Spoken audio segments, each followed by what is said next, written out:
Black snow fell without wind, slow and endless, as if the sky itself were turning to ash and surrendering piece by piece.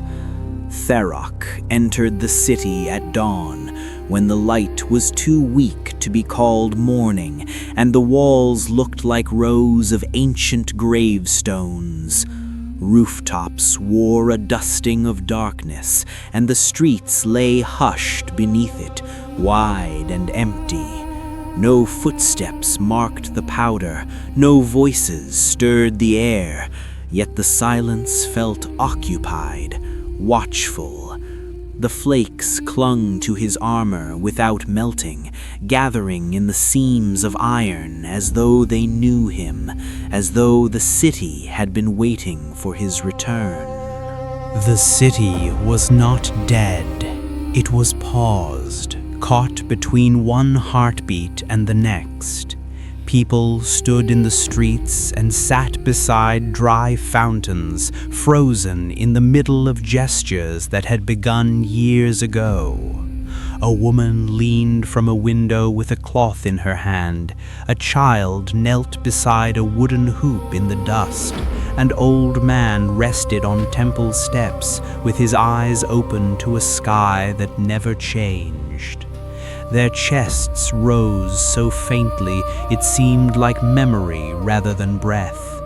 Tharok walked among them in slow, heavy steps, and with each echo of iron on stone came the creeping certainty that he had once seen these faces alive, moving, afraid.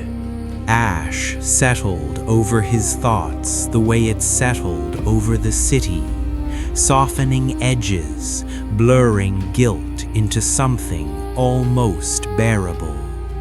He remembered these streets lit by torch fire, banners snapping in a winter wind that had once carried the smell of smoke and fear instead of stillness.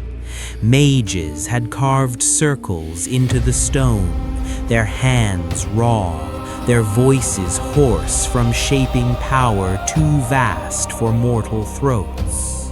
His company had formed a ring of steel around them, shields locked, blades red, holding back the things that pressed from a wound in the sky.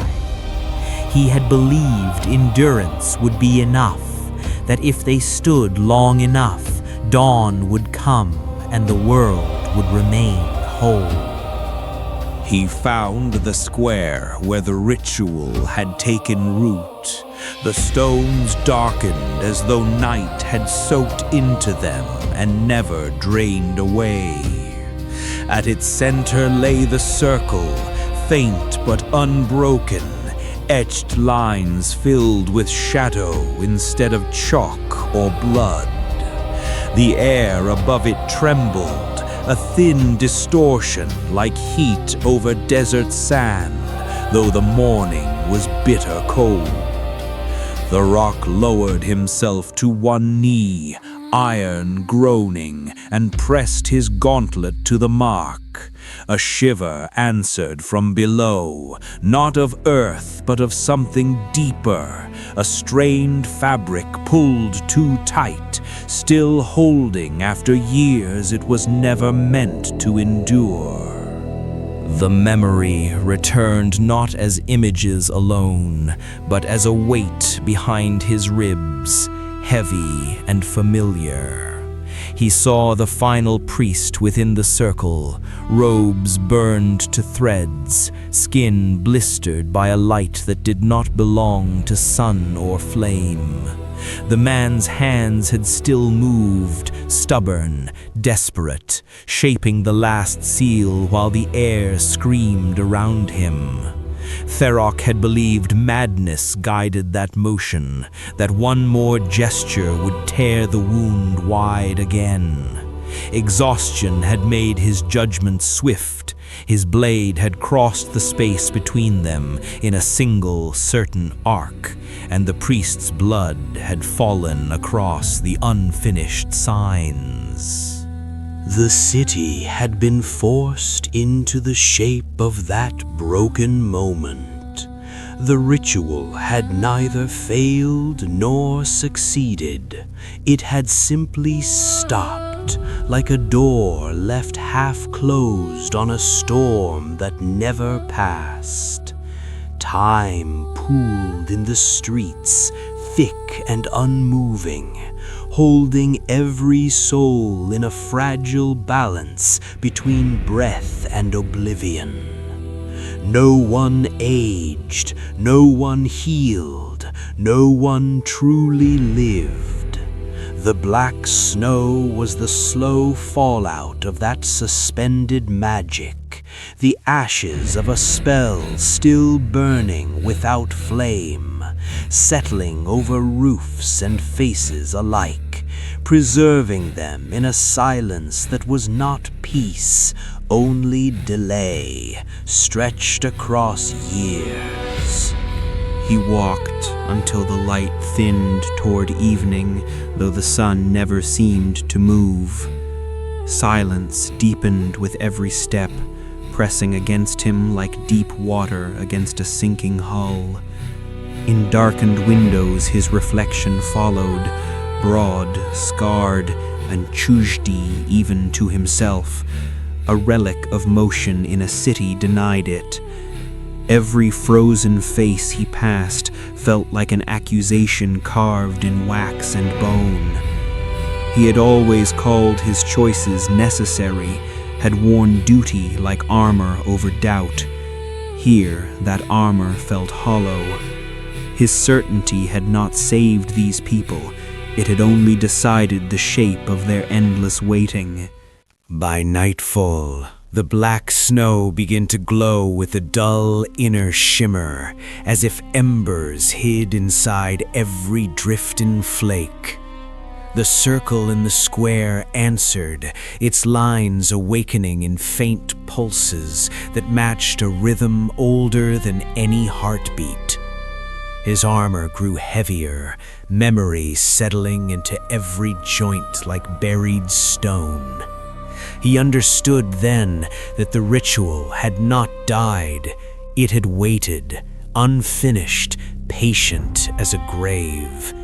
To complete it would loose time again, let years rush forward like a broken dam. But time carried endings with it, and for those held here, release and death had become the same door. He removed his gauntlet and placed his bare palm at the center of the circle. Cold moved through his skin with quiet purpose, slipping along bone and into the slow chambers of his heart. Years of battles stirred within him, each choice made in smoke and shouting, each life weighed against another and set aside.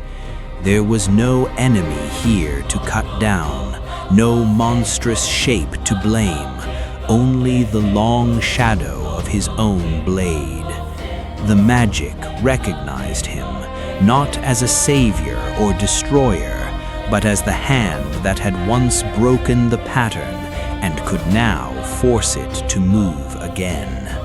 When he let the power pass through him, the city drew its first true breath in years.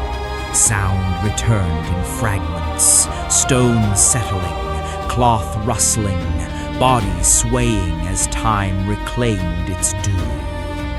The black snow collapsed into ordinary water, running in thin streams along the streets, like tears finally allowed to fall. People staggered, aged in heartbeats, and many sank where they stood, their borrowed stillness giving way to mortal endings. Farok lay within the circle, the weight of uncounted years settling into his bones at last, as the spell closed and the long-delayed cost of mercy and violence was finally